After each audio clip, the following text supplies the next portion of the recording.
Welcome back to the show. Today, I'm really excited to have John Messervey joining us again. John works with some of America's wealthiest families, helping them figure out the tough stuff, the things that money can't fix. In this episode, we're talking about relationships and families where there's a lot of money, a business to run, and multiple generations trying to figure out who's in charge. We dig into the four big things every family deals with and why control is the number one issue right now. We talk about what happens when parents compare their kids, about the black sheep who sees what nobody wants to talk about how parents know when their child is actually ready to lead, and why some families stay stuck for generations.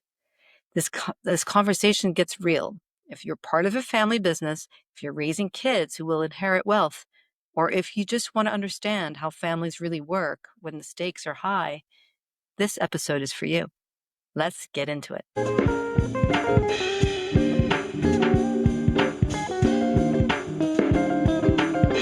So thank you for coming back. And how have you been? Busy.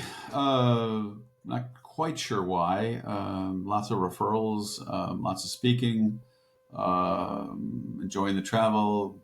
Went to 2 new countries. I'm now up to 62. Um, 462 clients now, and it's a honor and a privilege to help people sort out that side of the equation. Yeah. Well, that shows that there's still some wealthy people out there. Yes, we talked about this last time. Sadly, the lower and middle classes of our society are not doing as well as the upper class. And the upper class is just on some other trajectory right now. And they're very bright and they're very giving and they're very smart and they know how to make wealth. The trouble is, on the other end, you can't buy a house, can't afford to go to college, can't do a lot of things. And so for their lives, it's full of, we can't afford it. It's got to figure that out. I can't last. You can't have a strong country without that. Yeah. Oh. So you mentioned there are four big concepts that guide all families. And I was going to ask you, what are those? Well, this is self-driven, but in every family I look for power, who's got it, control, who needs it, conflict, how do we resolve it, and intimacy, how close together or far apart family members are. And lately, but perennially, control, whose needs must have control, is at the top of the list. What do you think's driving that? Well, I can only guess. We're in uncertain times and things are speeding up and the world got smaller. Oceans and borders don't necessarily protect a country anymore. I think there's anxiety around social connections and relationships. We've kind of turned some of the equation upside down.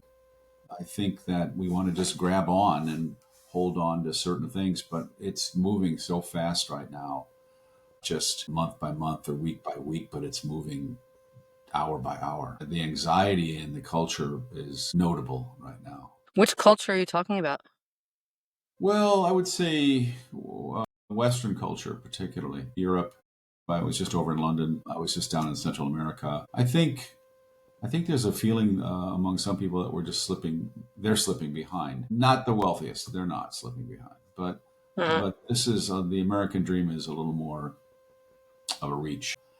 And I've been having a lot of discussions about with young people about what their career path should be, what their major ought to be, what colleges they ought to go to, what they should get out of. And it's just very different than even a generation ago, the whole process that we are looking for.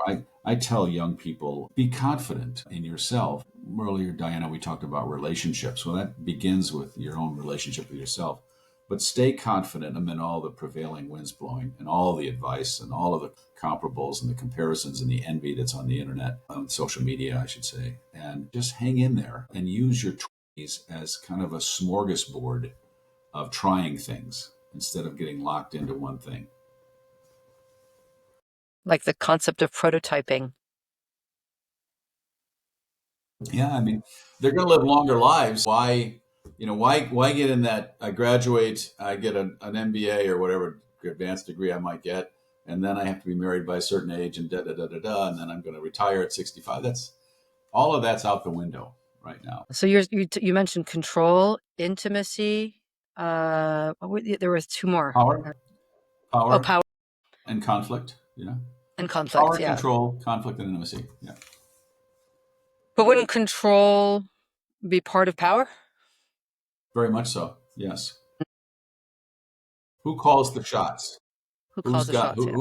Who's running the family? And that's could be mom, it could be dad, but it's very clear somebody's running the family. And oftentimes they do not want to relinquish the power. This has been a dynamic in family business for many years, where mom but dad traditionally doesn't want to retire. He has a Uh-huh. 5 year plan. I'll be out in 5 years, and then every year it's another 5 years. And the son or daughter is Mm. waiting for dad to move on and kind of wait and get into the game. Most of the time they tell me I need to know by the time I'm 40, and I don't disagree with that. I think by 40, if you don't have a career path that you can see in the family business, you really need to go to plan B. Mhm. By 40. Your prime income years are generally 35 to 55. That's when you're most relevant, most energetic, most knowledgeable, most experienced, biggest contributor. After that, you're kind of on the glide path, but you don't have to stop. My client base right now is everyone's talking about AI, and the younger, and nobody has any answers because it's changing every minute. So we'll see. Well, that's another topic. Yeah. Well, that could explain why things are moving so fast, and people are getting worried because a lot of white collar jobs are being impacted by AI. Well, let's talk about that for a minute. I mean, I just came out of a meeting about AI and other things, and basically we have over leverage investments, in my opinion, in AI right now. As someone said the other day to me, AI right now on the market for investors is a Ponzi scheme.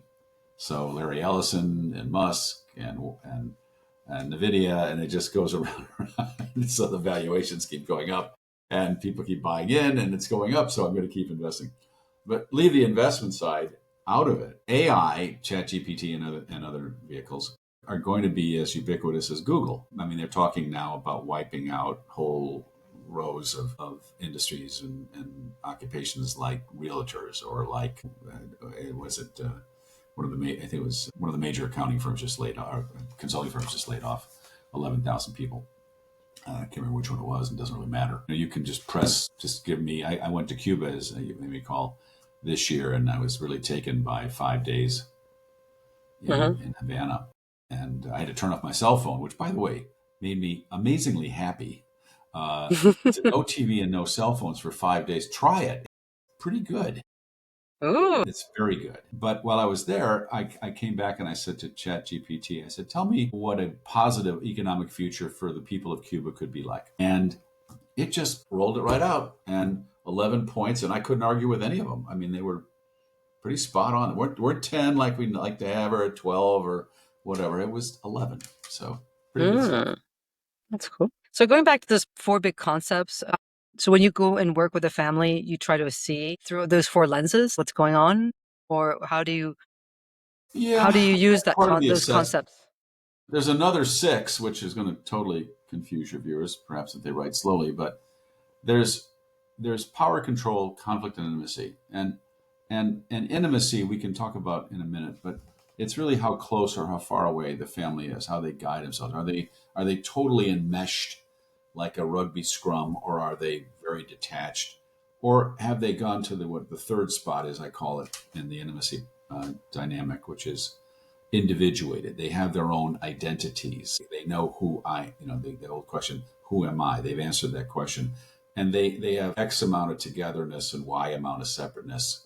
So they're kind of like an accordion. And when they get closer, they can back off. They can get close, back off. I'm always And interested in how. and that's healthy, right? Oh That's a yeah, health. very much Yeah, so. Yeah, yeah. because why is it healthy? It's healthy because it allows for change, the inevitability of change. There's space in between. In an enmeshed family, it's locked down. Power Hmm. comes from the top. You're told what to do, what to say, how to behave. Control is control over the enterprise, control over the money, control over the ownership plans, control over succession. Those are difficult because they don't allow for change, and so really you don't adapt to changing market conditions, changing socioeconomic conditions, etc. But no, finding finding building a family. I try to take families from untangling them from enmeshment down to where they have room to accept differences. They don't have to agree on everything. They just need to Uh-huh. be aligned in where they're going and have that. Then you get into the other dynamic we just mentioned of how do we resolve conflict. And what I've noticed in some cases, when you have a very strong entrepreneurial father or mother, there are two casualties along the way. The big upside is you probably are financially very secure. One of the challenges for strong entrepreneurs is one, they don't imbue conflict resolution skills in the next generation because they didn't allow any conflict.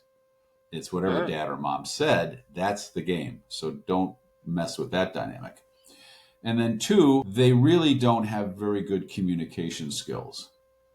So they don't know how to discuss sensitive issues because dad or mom, the word came down from above. This is how it is. And so those two things, a failure to properly understand how to resolve conflict and a failure to effectively communicate with each other, are two casualties I see in entrepreneurial families. And those are part of this power, control, conflict, and intimacy dynamic. What do you think's at the cause of most conflict in families?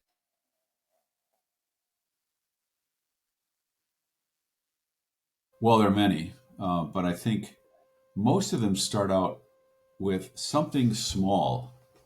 Mm. And I tell clients that they need to avoid improprieties or any appearance of improprieties. So as soon as there is a breakdown in trust, then you've really got a problem. I mean, if you don't trust each other, you shouldn't be in business together. Mm. And trust is earned and can be ruined in minutes. So people can do dumb things, and they need to admit them and recover. So the breakdown of trust is one thing. I would say also that conflict begins kind of on something where we take our families for granted and we get assigned a family. I mean, you're not sure you would pick these other people in the family as your friend, your close friends. Truly, I mean, I know that sounds difficult for some people to accept, but that's the case. Mhm. And so you have to work harder at family relationships than you do just having friends that might or might not agree with you politically, socially, economically, etc. Like kind. And so when family members feel taken for granted, that starts to Mm. unravel the relationship. And Mm. further, when they say or do things to other family members that they would never say to a friend or even a clerk in a store, they wouldn't say these things, but for some reason they think they can say them to other family members and it's kind of going to get forgiven or overlooked. No, those words are etched in granite.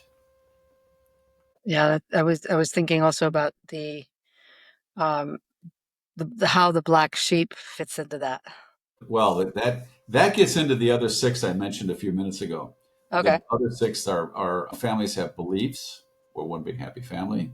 They have rules. How do you know what the rules are in the family? Well, break them. You'll find out very quickly because no family that I've seen has a big 500-page rule book. So you got beliefs, you got rules, you got myths. The myth of one big happy family. Well, maybe we Mm. are. I hope so. And then we have secrets. Secrets bind families together. It takes a lot of people to keep a secret. And you can have secrets in the family. Dad's drinking, mom's affair, whatever it is, son's gambling. And then you have, let's see, beliefs, rules, roles. Oh, you have roles. So you have roles in the family, which is right where the black sheep is. You can have the dad's favorite, the little devil, perfect son or daughter, etc. You can have all that. But one person, if there's a lot of constraint, a lot of enmeshment, a lot of failure to resolve differences, one person can become the black sheep.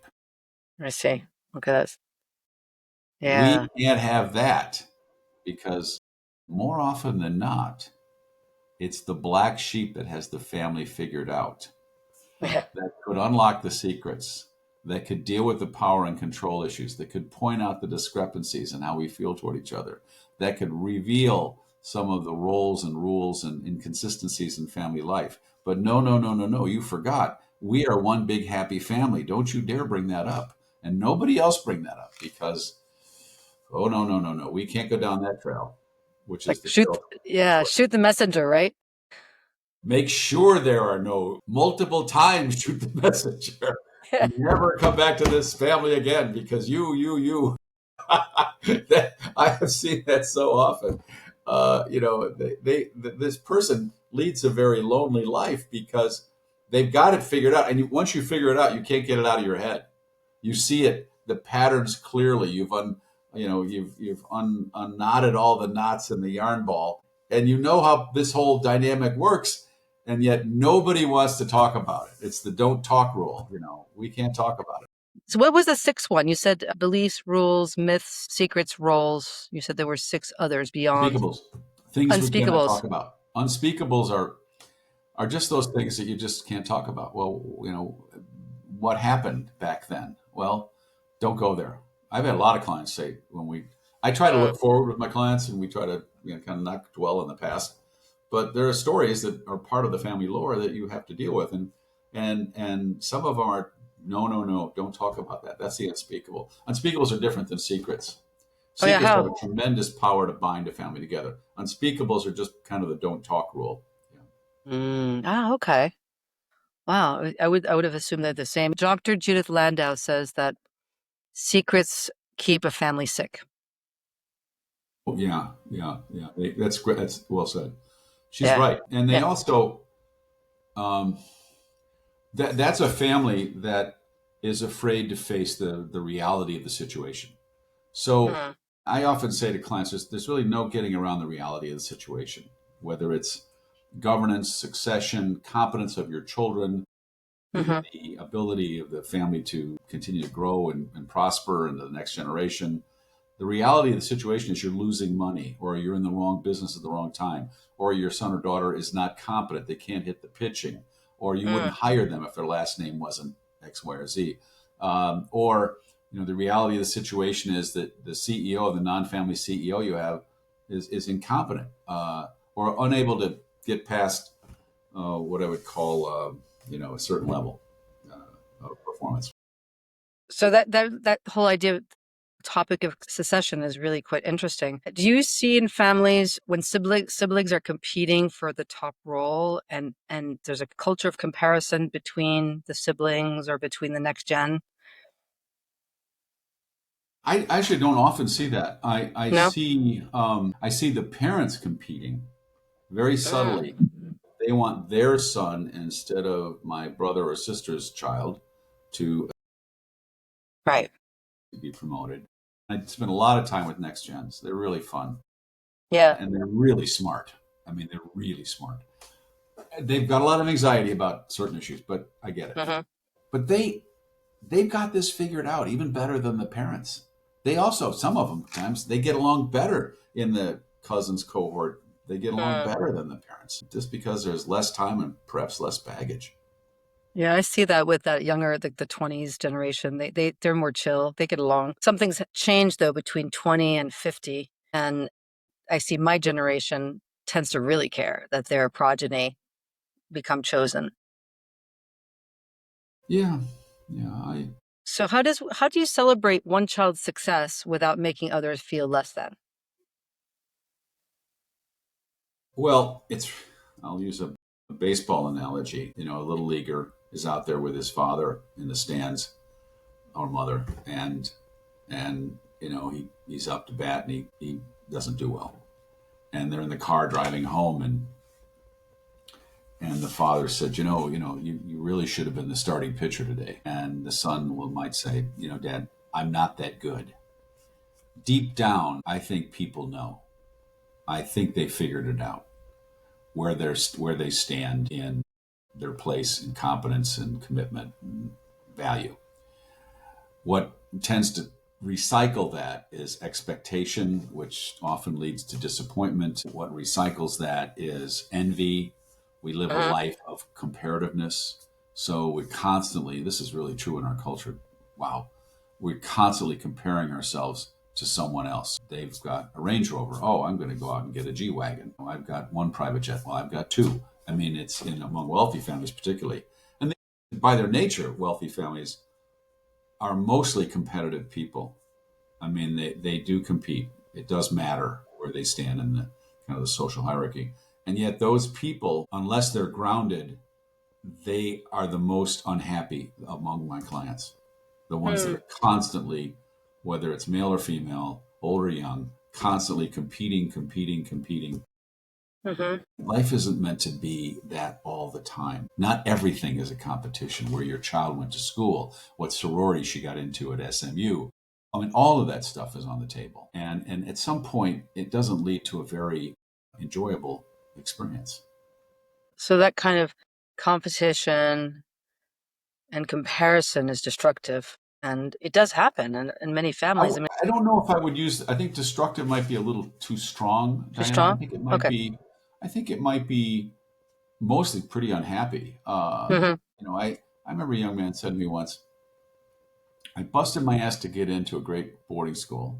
I busted my ass to get into a great college. I busted my ass to get into a great post-grad college university, and I busted my ass to get my first job. When do I quit busting my ass? And for some people, never. You've just got to keep Hmm. going. Whether you can get into that country club or whether you can get into that social group or whatever. I mean, we set ourselves up to be disappointed when Hmm.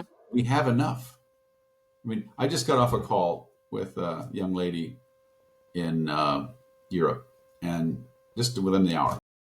And I just wanted to tell her, you've got enough. You're going to be fine. If you can find anybody in a corporation, in a work setting, that actually gives a damn, that actually cares to get the job right, that actually has enough confidence to face and solve problems, if you can find that person, you're going to be in the top 99th percentile because there are so few people left in our country and in Europe particularly, where nobody works, that really care. So what are we buying? We're buying smart people that care. And they think just because I'm smart, it matters. But no, care.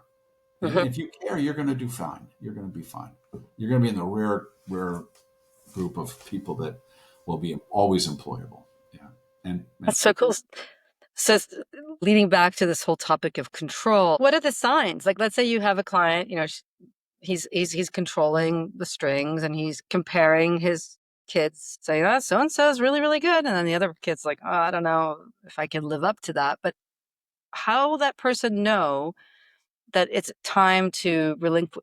That a child is ready for leadership? a perennial question. One, let's start with this. Often the father or mother, but primarily the father, may have two children. Gender doesn't matter. And they pit one against the other. Hmm. I can't retire unless Bill and Jane get along. And then they Hmm. subtly pull the strings so they don't get along. See, mom, I can't retire. They don't get along. So that's the subtle drama you've got to pull out. No, it's not really about them getting along. It's you don't want to retire. That's the underlying story. Now, Interesting. often the father might say, I had a father once who had a 61-year-old Harvard graduate and a 55-year-old Yale graduate who said they weren't quite ready. And he was 83. Who wasn't quite ready was he wasn't quite ready to retire. He died with his boots on, so to speak. He was never going to let go. He had to have the power and control. So I would say to the father, all right, if Betty or Jim or Sally or Sue are not ready, what do they need to do to get ready? Tell me specifically what that is. And well, what do you mean? Well, no, I mean this is where the tire hits the road. The rubber's hitting the road right now. What do they have to do? Or conversely, if the son or daughter are too ambitious, perhaps by somebody's definition, or too forthright, what does dad have to do to retire? Does that mean move to Florida and never come north of God's waiting room? Or does that mean that they have to be there one board meeting a month? Every family has a different dynamic about this. Some of them, fathers come in every day, and some of them, they come in once a quarter. Some of them don't want to come in at all. It's just kind of odd. Yeah. So, if the kid's the black sheep, what's your advice to them? Well, the deck is really stacked against the black sheep. Over time, I think all families tend to figure out the game if they want to, but who gets something back by keeping the game going? And that's what you can figure out if you're the black sheep. You already probably know that. Why? Who gets something back by keeping the conflict going? You can look at that even in a global scale. But for the black sheep, who gets something back? You're probably, you might peel off one or two sympathetic souls in your family. You might have some people that would actually agree with the black sheep and say, I get it, but the price is too high. It's just we're structured in a family that is so bound up together, we can't possibly change. So spending your energies on trying to change your family is often a hopeless pattern. I hate to say it that way, but you could enjoy your life doing something else. So if you can't stand the heat, get out of the kitchen. Yeah, there's going to be heat. If you know the dark secrets and the unspeakables and the patterns and the rules and the roles and the beliefs and the systems of your family, and you've got that all figured out, and they don't want to know, we can't talk about that. Oh, no, no, no, no. We can't talk about her addiction to always overspend money, to constantly be in debt. We can't talk about that. No, no, no. We need to have a family meeting. Oh, no, no, no. We're not going to have any family meetings. See, that's what happens. Yeah. Hmm. So Can't let the cat out of the bag because then yeah. the fear is the whole thing will come tumbling down. And I've carefully kind of created this deck of cards on this family, and I don't want to pick. I don't have to clean up the mess. Yeah. Cool. You mentioned three types of family structures. Yeah, that was the enmeshed, the Okay. detached, and the individuated or separate identity family, which is like blocks that have space between them with a big, large drawing around them. So everybody's got a chance to move. In marriage, there's a time when people come together initially and they haven't completed their journey to themselves yet. And so they find somebody and they kind of fit amazingly together. Oh my goodness, I've never met anybody like this. We finish each other's sentences. I've never felt so amazing how this amazing person came to me. It must be heaven sent, etc.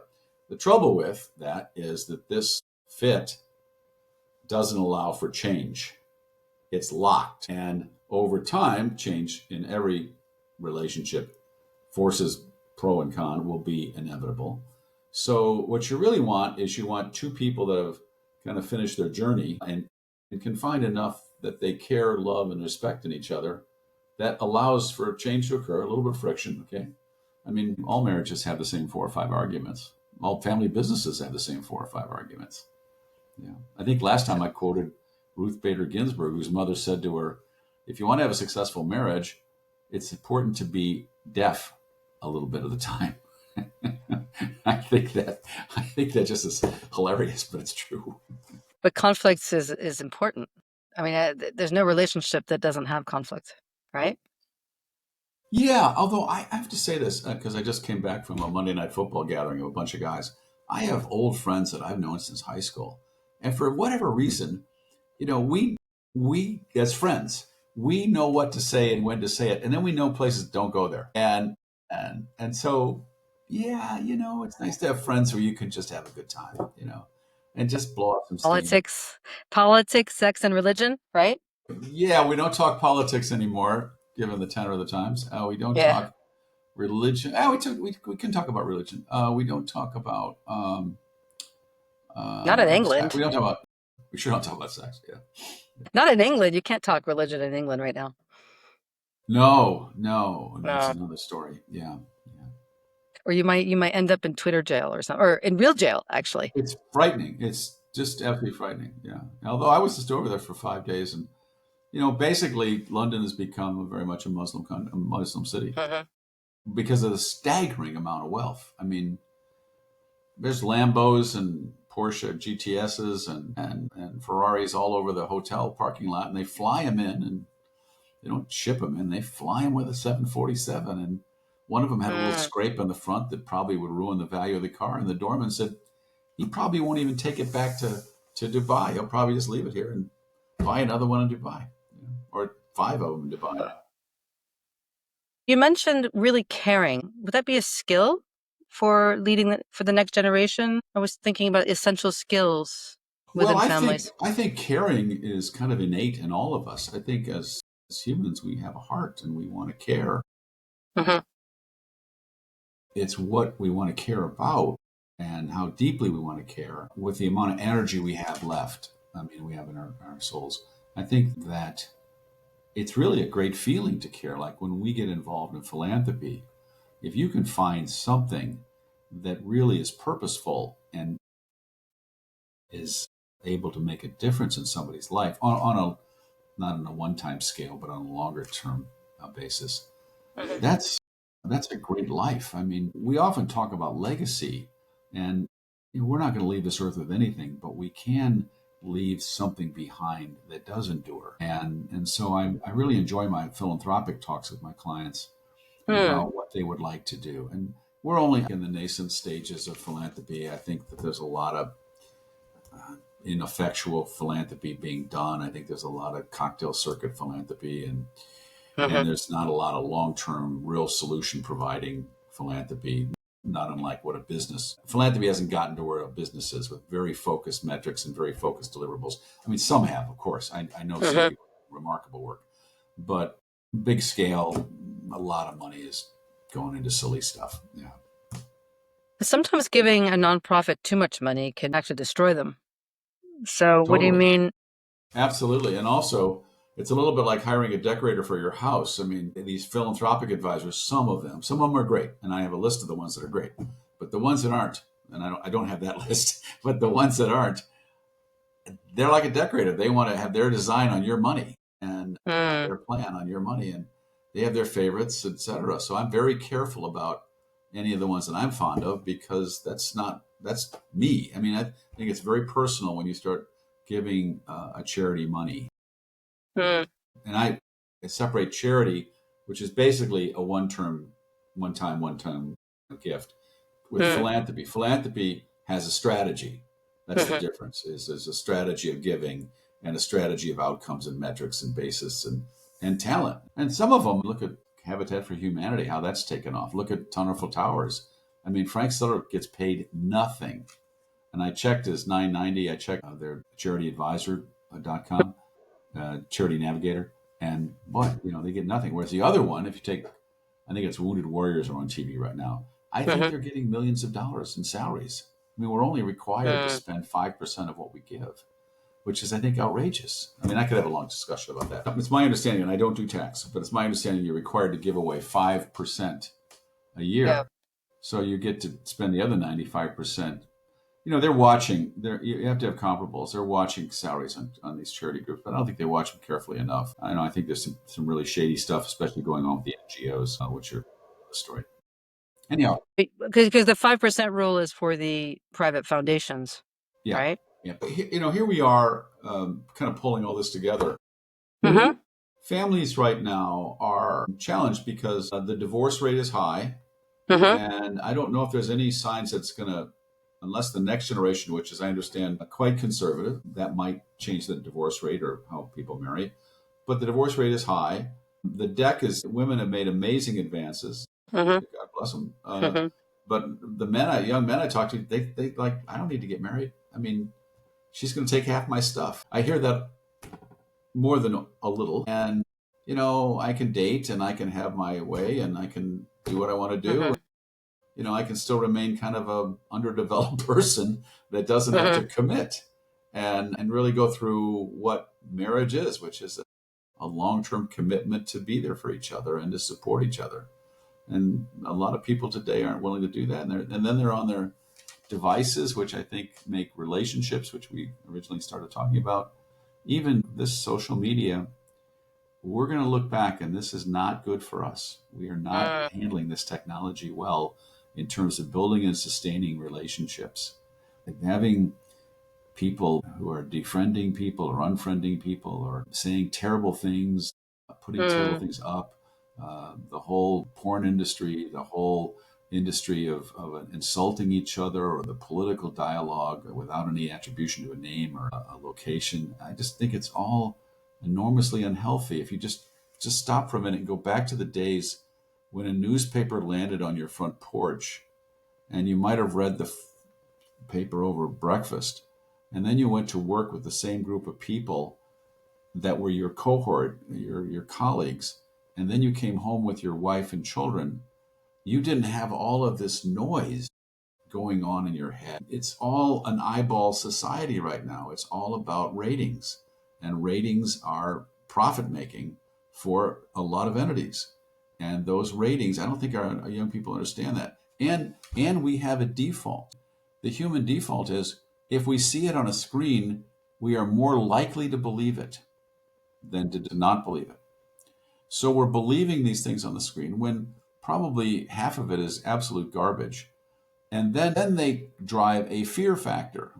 Going back, Diana, to our earlier discussion about anxiety, there's a fear factor because fear sells. So Mm. drama and suspense sell. Hitchcock told us that. Drama and suspense. That's why you never watch the replay of a baseball game, because you know how it's going to end. It's boring to begin with at times. But the idea that fear sells. So I've got to watch whoever my political or social prognosticator is, a demagogue at times. I've got Mhm. to watch them, and then you get the bias of I'm only going to let in the information that I agree with, and I'm Mm. going to keep everything else out, and then you end up with this division in the culture, and we could keep going on this. So, and there are frankly our adversaries that would love to see that continue to happen. I mean, Yeah, there are yeah, people we know that are trying to divide us. yeah. End of And that they're sermon, but that's kind of yeah, no, but how I you're see right. it. And if they divide us, they can conquer us. I mean, that's Machiavelli 101. I was curious about the whole question of the hired gun in your family or in a family. Oh, yeah. Well, when your family works systemically, it can work in triangles. Hmm. So let's say father and mother, this is a case, father and mother, happily married. They have an older son who is the apple of the father's eye, but the mother and the son don't get along. And the son is going to inherit the family business, so he's got to stay in the game. So instead of, the father keeps going, why don't you get along with mom? Your mother, she loves you. She's done so much for you, etc. And the son says, I don't know. I love my mom. We don't get along. So to act out his anxiety, he marries a lady who becomes the hired gun. And she drives mom crazy. And then the father says to the son, Bill, what are you doing? Sarah's driving your mother crazy. And Bill goes, Dad, I know, but what can I do? She's my wife. I love her. It's like that's the hired gun. Well, that came out of a case we did at Menninger years ago. Yeah, Wow. yeah. It complete deniability. It's not me. It's my wife. But it is. It is me. Yeah, it is the son. Wow. So that Who? happens a lot. I don't think a lot, but it happens. You can. Oh yeah, I saw one client that. Yeah, he married a woman that was just dedicated to driving the father, who is quite narcissistic, driving the father crazy, just driving him crazy. And she did a good job. I mean, she really did a good job. And until you uncover these patterns, it just all stays on this level. You've got to get down here. Yeah, So what do you do when you have a hired gun in your family? you point out the pattern of behavior over time. You have to have enough. I take a lot of notes because you've got to have the story straight. Now, there's a part of my work that I call the car crash. The car crash is when I go into a family and start listening to their history, they want to tell me, okay, fine. They'll talk about a car crash 5 years ago. And everyone will be what Oliver Wendell Holmes called the many-sidedness of truth. There'll be different points of view about what the weather was like, who was driving, Hmm. was dad drinking too much? Was mom yelling at him? Was somebody acting out in the back seat, etc. And so that's a metaphor for the many-sidedness that you hear in a story and the illusion of what really happened or my take on the world. Hmm. Then go fast forward. Now I'm in the family. I mean, I'm seeing them. Usually I see a client about a day a month, not always, but Hmm. rough, more or less. So I see them about a day a month. And things will happen. And I'm kind of scribing through all of this and remembering what they told me, etc. No, now, wait, I was in the car dad was drinking and mom was being obnoxious and your sister was throwing up out the window or whatever it is. Hmm. So then you've got the straight story as opposed to the edited story. And that's important, that you deal with the reality of the situation as opposed to kind of the mythological story about our family. No, they didn't turn the power out for our apartment buildings. We ran out of money and we couldn't pay the bill. So Hmm. that's the real story. And that's okay because you know what? Every family business is, that airplane's gotten pretty low some days. Yeah. The interesting thing about family businesses is really nobody wants them to fail. I mean, the banks don't want them to fail. The customers don't want them to fail. The vendors don't want them to fail. The landlord doesn't want them to fail. You know, they usually find a way. They're enormously creative. Mm. Yeah, we sold our company, our family company. We liquidated, and That's a whole nother process. Yeah. mhm. I've sold, I've guided, I take care of the family side. I'm not the IB, I'm not the deal attorney, obviously. But they want me to come into a family business and say, John, you take care of the family side and we'll take care of the transaction. Because Mhm. there's a tremendous emotional drama about Mhm. selling grandpa or great grandpa or dad's family business. And so I have to cut through that. So I've sold maybe 40, and then there's the intra family sale where you prune the stock at every generation or so. That's another drama as well. Yeah. I was 27 years old, and my uncles said to me, we were stuck in some litigation, 14 family members, Uh-huh. and they came to me for some reason. I don't know why. And they're like, Diana, help us find a mediator. Mm. And I was 27 years old, living in Switzerland with two little kids in construction and two jobs. And they're like, you find the mediator. I'm like, oh, okay. So I interviewed a bunch of mediators. I found one, but everybody I spoke to said, this is an emotional issue. I'm like, really? My family doesn't like to talk about emotion. It's like the last thing that Yeah. they want to talk about. Anyway, we ended up, to make the long story short, we ended up mediating successfully, and we all voted to liquidate early, and everybody Yeah. got their fair share. But it was an interesting Well, I mean, process. I have a lot of primarily men, but couples that sell the family business, and yes, they get the big check, but it's very mixed feelings. I mean, Uh, talk about going back to the original part of this interview. Talk about losing power and control.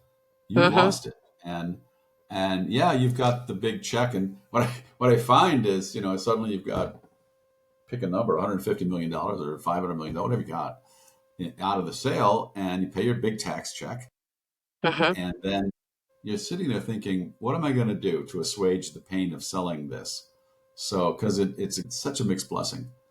So they go out and buy a boat, or they buy a condo in Aspen, or a house in Aspen, Mhm. or they buy, a plane, a private jet. They get a private jet or a net jet or something, and they reward themselves, which is okay with me. I mean, the money's going to, interest wise, at that level, you're killing it with your compounding. So yeah, Yeah, I think if you have the right financial advisors. in our case there were 14 family members, so I don't think they all got enough to do that. Or maybe Actually, some did, but I remember one time I was with I was this actually, this happens quite often, where somebody will value a family business and they'll pick a number, and there's a lot of different ways to do this, but there's primarily four principal ways to value a family business, and they'll come up with a number, and I'll watch the eyes and the faces of the people around the table.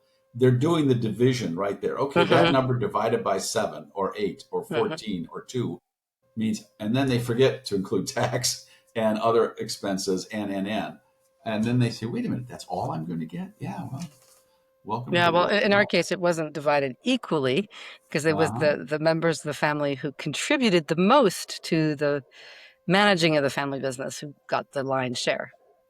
You know what? I've been cleaning out my office, as you can see in the back, and I've read some Mhm, interesting articles, but one of them was the idea that family business office, they can't sell the family business until either mom, or if dad's deceased, or dad if mom's deceased, passes away, and then they get the okay to do it. I mean, they all come together and say, we need to liquefy this, and there'll always be somebody in the family, usually the family historian, will say, well, this isn't what dad or mom would have wanted. Okay, fine. We got to cross that bridge, importantly. But the interesting part is, I saw this article, and I can't swear this is true, but it's not far from true, that once the parents pass away, the odds of the siblings getting together and enjoying each other's company diminishes greatly. The Mm, odds of the family holding its cohesiveness after the mm. parents are gone slips dramatically. If they're still together in one entity, or what if they're separate? No, even if there's no entity, even if Mm, they're just a family, that the next generation tends to dissipate. So mm, one of the pieces that go with my earlier comment about you're assigned a family is whether the family can create really, how would I say, meaningful, sustained, mutually supportive internal relationships, or whether mm, they dissipate, whether they're just mm, acquaintances as a family mhm, member. And then when something goes sideways, somebody pulls out the, oh, but we're family card. And mhm, and I'd say, well, what does that mean? I mean, does that mean your brother can be distrustful or disrespectful, or you can say terrible things? What is that, well, but we're family phrase? Where does that fit in? mhm, And so when I see that, it's kind of common to mhm, watch families try to do that and frustrating for them. I think it's mm. painful at times. Yeah. I have one last question for you before we go. I have a client who wants her children to have a role in managing her philanthropy going forward, Mhm. but she's not so happy with the way some of her children are living their lives. Like they're not sort of aligned in terms of their values, I guess. So should she put them all on the board, or should she pick one or two that are more aligned with what she's doing? Well, I don't think I can answer that easily. Uh, I don't. I'm not sure what she wants to achieve. Mm, So if what she wants to achieve is family harmony and unity, that's one thing. If she mm, wants to achieve helping a philanthropy, that's another. mhm, So there's two different courses or trails to go down here. I would say that just putting them all on a philanthropic board only takes the conflicts that are already there and just formalizes the conflicts. I don't know that that's a recipe for things to get any better.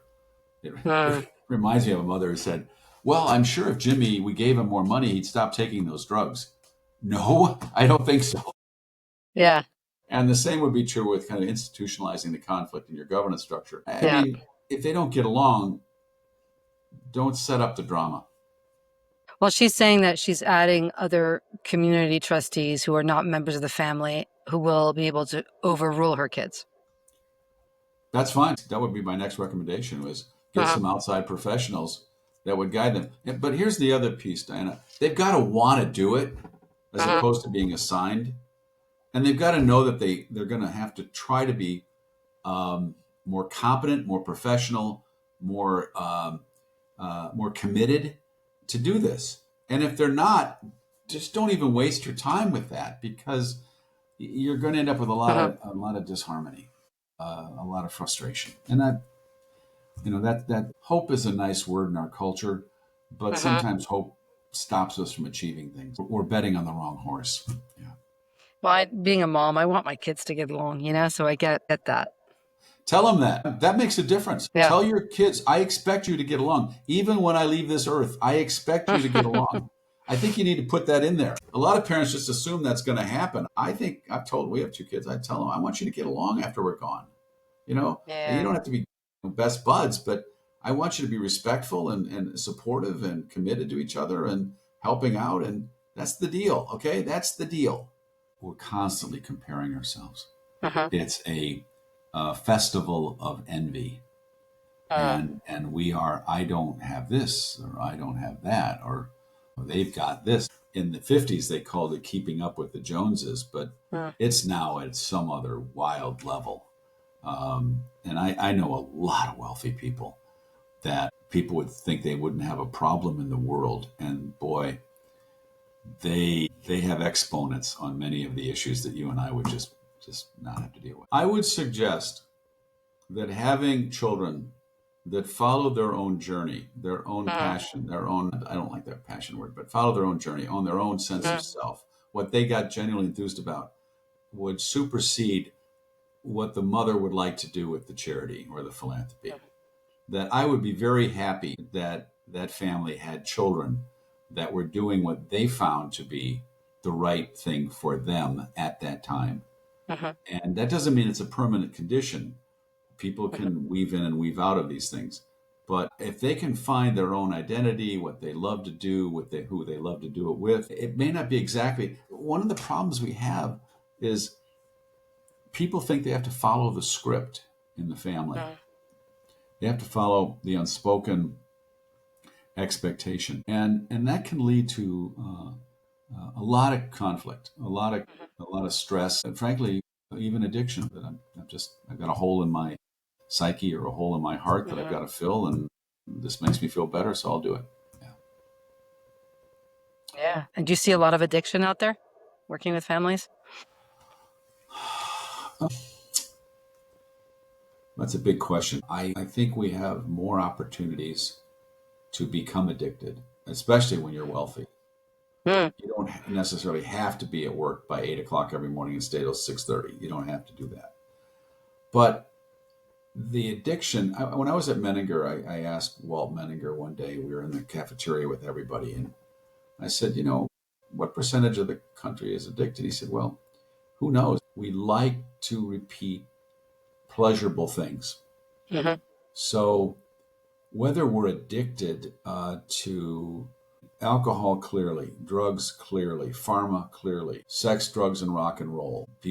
I like music. I love to listen to music, especially when I have to fly so much on planes. I put the headphones on and nobody bothers me. But it's more of an escape, and I mean, I know the treatment centers and I know a lot of the protocols, and I think that our culture can be ADHD inducing, ADD inducing, and addiction inducing. So to answer the question, is it more? mm, I often get the question: is it more in wealthy families? Hard to mm, say. Hard to say. I mean, there's some families I see where they've had a line of alcoholics for 4 generations. Another family, sadly, everybody will be an incredibly high performer, and then somebody will commit suicide by drugs mm. or taking. Yeah. So hard to the suicide, the great enigma. Yeah, Yeah. Suicide and addiction kind of live in the same family, unfortunately. yeah. And Mental health. eating disorders too. Oh, sure. Yeah, Yeah. eating disorders. Yeah, I mean, we need to get back to a healthy family structure where Mm, I know I can return home to the family and they will be accepting and supportive, but not permitting. I mean, not mhm, permitting. We got to stop. We got to draw the line somewhere, and that's important. I mean, we I don't understand right mm, now with all of the deaths of fentanyl. Who's mhm, taking this stuff? I mean, it's Russian roulette. What's going mhm. on? So you talked about not permitting, the enabling aspect that I guess permitting, enabling. Where do you draw the line? Well, you draw the line with knowledge and awareness, self awareness and awareness. I think addictions are very tricky. I Mhm, mean, I know a high number of people that are high functioning alcoholics. I call them. I mean, they can have a few drinks every night. They're fine. I mean, it doesn't make you feel better. You gain weight, but it mhm, is not. I think an awareness of the disease. And I'm not. I talked to somebody that in a treatment center, and she said to me, and I'm not even sure we need to call it a disease because mm, a disease means that the insurance companies will pay for it. mm, But basically, there's a lot more going on there, and there is a chemical component to this. You order the first drink orders the second orders the mm, third, and the fourth. And next thing you know, you're down 2 bottles of wine. I mean, or whatever, or you're down mhm, 3 gin and tonics or 5 whiskeys or whatever, old fashions. mhm. And So it's so, yeah, compulsive, it's a slippery slope, and it's very at compulsive. every age group, and it's a coping mechanism. I don't, for some. Yeah. So compulsive, obsessive. I heard through a therapist once that they're related to fear. We started this whole talk about fear and how our society, our culture is very fear based right now.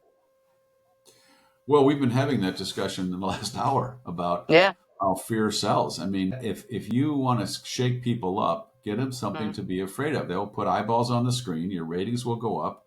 You'll create a we versus them environment, Mm-hmm. and that's the game we're playing. And you'll have more control too, because if somebody's fearful, they want to protect their children, they'll become more controlling. Yeah, we can end up in these patterns where we just it's a no, and the circle never ends. Ben DuPont's has a wonderful invitation every year to about 80 of us that we get to go and talk about non-obvious trends. So a few weeks ago, I went off to Wilmington DuPont Country Club. It was very nice. Thank you, Ben. Go every year, and we come up with non-obvious ideas. And my submission was really kind of a return to rugged individualism, which is more.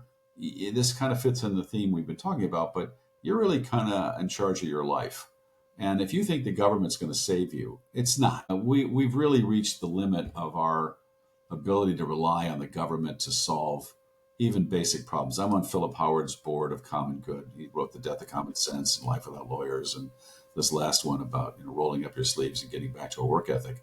It's a great book that Philip put together, and it's really hands-on society. It's the number of people homeschooling, the number of people that are self-sufficient, the number of people that, I don't like this term, but that are prepping. I don't know what they're prepping for, but they're becoming more self-sufficient, even among very wealthy families. Well, thank you so much, John. This has been such a fun Yeah, I've conversation. enjoyed it. Yeah, I always enjoy talking with you, Okay. Diana. Thank you for this opportunity. We'll get together again soon.